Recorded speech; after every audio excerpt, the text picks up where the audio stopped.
అనుదినము దేవసనలో ఆయన కృపావార్త కొరకు ఎదురు చూస్తూ ప్రార్థిస్తున్న ఆత్మీయులారా, నేటి వాగ్దానంగా ఆదికాండం 17వ అధ్యాయం 2వ వచనంలో నిన్ను అత్యధికంగా అభివృద్ధి పొందించెదను.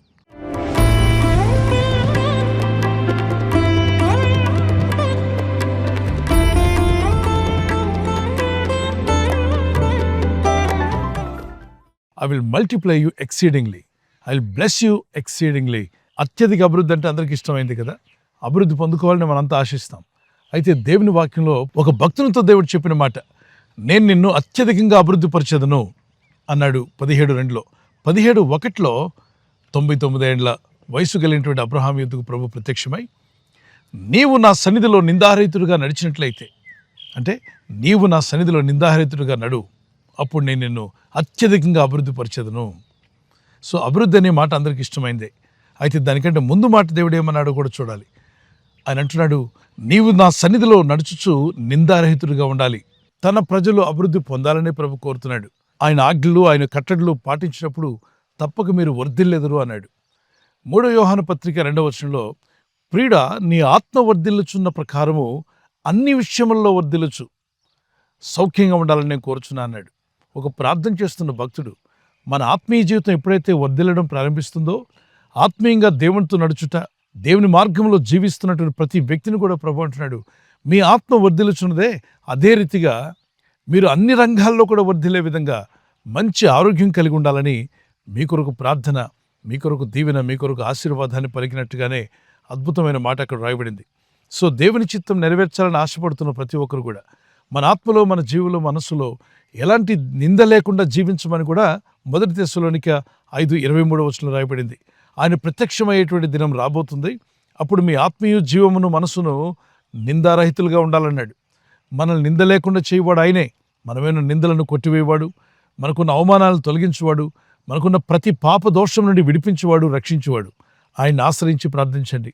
దేవుని విశ్వాసం ఉంచి ప్రార్థిస్తున్న ప్రతి ఒక్కరిని ప్రభు కరుణించి బలపరచువాడే. ఈ లోకంలో రకరకాలైన సన్నిధులు ఉన్నాయి. ఒకటి పాపంతో నిండిపోయిన సన్నిధి, రెండోది దుష్టత్వంతో నిండిపోయిన సన్నిధి, మరికొంతమంది ధన సంపదతో నిండిపోయిన సన్నిధి. ధన సన్నిధి కన్నా, దుష్ట స్నేహితుల యొక్క సన్నిధి కన్నా, పాపాలతో జీవించేటువంటి పాపపు సన్నిధి కన్నా దేవుని సన్నిధిలో జీవించడం అనేది ఆశీర్వాదకరమైంది. ఆయన సన్నిధిలో ఎలాంటి దీవెనలు ఉన్నాయో 96వ కీర్తన 6వ వచనం అన్నాడు. ఘనత, ప్రభావములు, బల, సౌందర్యములు ఆయన సన్నిధిలో కలవు. మరి 16వ కీర్తన 11వ వచనంలో, నీ సన్నిధిలో సంపూర్ణ సంతోషం గలదు. ఆయన సన్నిధానం నిత్యం వెదకమని 105వ కీర్తన 4-5 వచనాల్లో, ఎప్పుడు ఆదివారమే కాదు, నిత్యము ఆయన సన్నిధి వెతికేవారుగాను, ప్రార్థించేవారుగా ఉందాం. ఒక కీర్తన పాడుకుందాం పిల్లరా. సన్నిధానములో సంపూర్ణ సంతోషం, ఆరాధించుకునే విలువైన అవకాశం.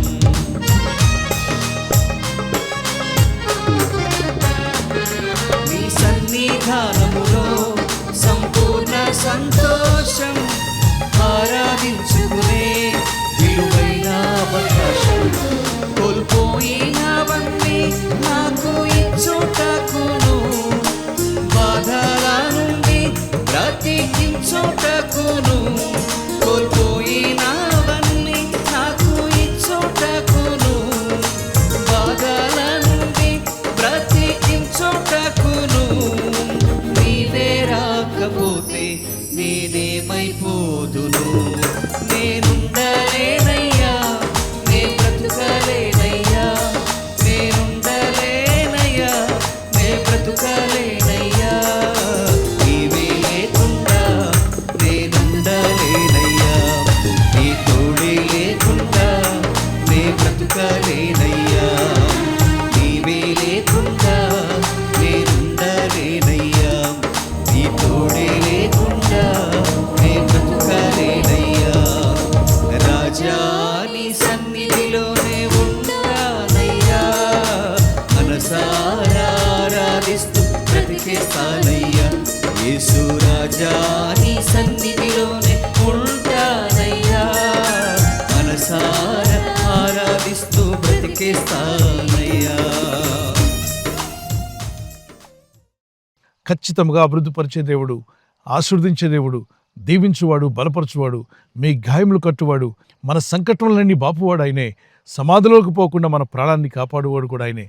ప్రార్థన చేసుకుందాం. పరిశుద్ధమైన మా ప్రియ తండ్రి, నీ భక్తులతో నువ్వు సెలవిచ్చిన మాట నీ సన్నిధిలో నడుచుచు నిందారహితులుగా ఉన్నట్లయితే అత్యధికంగా అభివృద్ధి పరుస్తానని వాగ్దానం చేశారు. అయ్యా, నీ సన్నిధిలో నడిచే భాగ్యము కృపను మాకు దయచేస్తున్నారు. మేమంతా నీ అడుగుజాడలో నీ మార్గంలో జీవించేటువంటి నీ కట్టడిలో నీ ఆజ్ఞలు పాటించే మంచి ధన్యత గల జీవితాన్ని మా అందరికి దయచేసి నీ సన్నిధానంలో జీవిస్తూ నిందారహితులుగా నీ రాకడకు సిద్ధపడే విధంగా పరిశుద్ధాత్మని సహాయం మాకు అనుగ్రహించండి.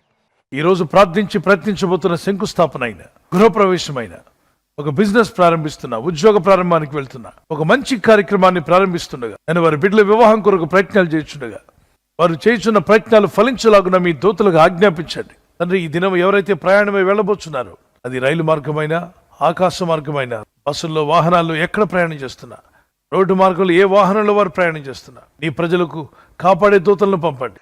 ప్రభా, మేమంతా అత్యధికంగా అభివృద్ధి పొందినట్లు మా ఆత్మ వర్ధిల్లుచున్న ప్రకారం అన్ని విషయాలు మేము వర్ధిల్లుచు సౌఖ్యంగా ఉండేలాగున మీ కృపా కనికరాలు మాపై చూపి బలపరచమని, మీ రాకడకు మమ్మల్ని సిద్ధపరచమని యేసుక్రీస్తు పరిశుద్ధ నామములో అడిగి వేడుకుంటున్నాను నా పరలోకపు తండ్రి. Amen, amen, amen. ఈ వాగ్దానం విని ఊరుకోవద్దు. వాగ్దానం విన్నాక ఆమెన్ చెప్పి ఇతరులందరికీ షేర్ చేయండి, లైక్ చేయండి. అలాగే సబ్స్క్రైబ్ చేయని వారు అందరూ సబ్స్క్రైబ్ చేయండి. ఈ దేవుని మాటలు అనేకులకు చేరవేయండి.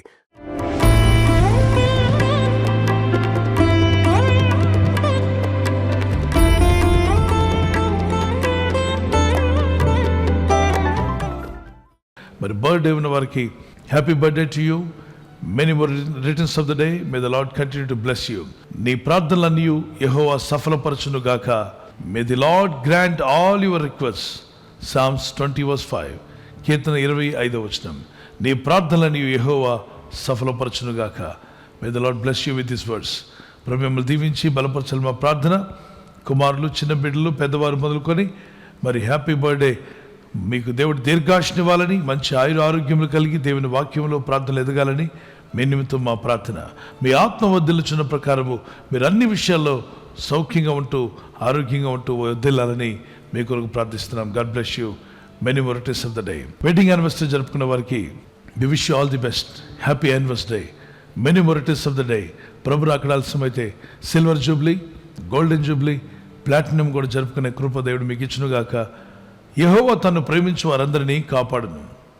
కీర్తన 145:20. The lord watches over all who love him. ఆయన ప్రేమించు వారందరినీ ఆయన కాపాడువాడు.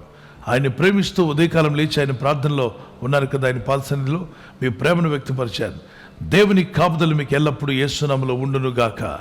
God bless you. భార్యాభర్తల మధ్యలో అనురాగము, ప్రేమ, ఐక్యత, దాంపత్య జీవితంలో దేవుని సహాయము, అలాగే ఒకరి పట్ల ఒకరు ప్రేమ కలిగి జీవించటకు దేవుని సహాయం మీకు కలుగును. భార్య భర్తకు లోబడాలి, భర్త భార్యను ప్రేమించాలి. ఈ 2 సింపుల్ వచనాలు మీరు పాటించగలిగితే మీ కుటుంబాలు అద్భుతంగా దేవుని ఆశీర్వాదాలతో నింపబడతారు. God bless you. ఈ ఛానల్ను మీరు సబ్స్క్రైబ్ చేసుకోవడం వలన 2 పనులు జరుగుతున్నాయి. ఒకటి, సువార్త జరుగుతున్నది, ఆత్మలు రక్షించబడుతున్నాయి. రెండవది, పేదలకు, అనాథలకు ఈ ఛానల్ ద్వారా సహకారం అందించడం జరుగుతుంది. మనం సబ్స్క్రైబ్ చేసుకోవడం వలన అందరికీ సహాయం చేసిన వారమవుతున్నాం. ఖచ్చితంగా ఈ యూట్యూబ్ ఛానల్ ను సబ్స్క్రైబ్ చేసుకొని బెల్ బటన్ ను క్లిక్ చేయండి. మీకు వెంటనే మెసేజెస్ పంపబడతాయి.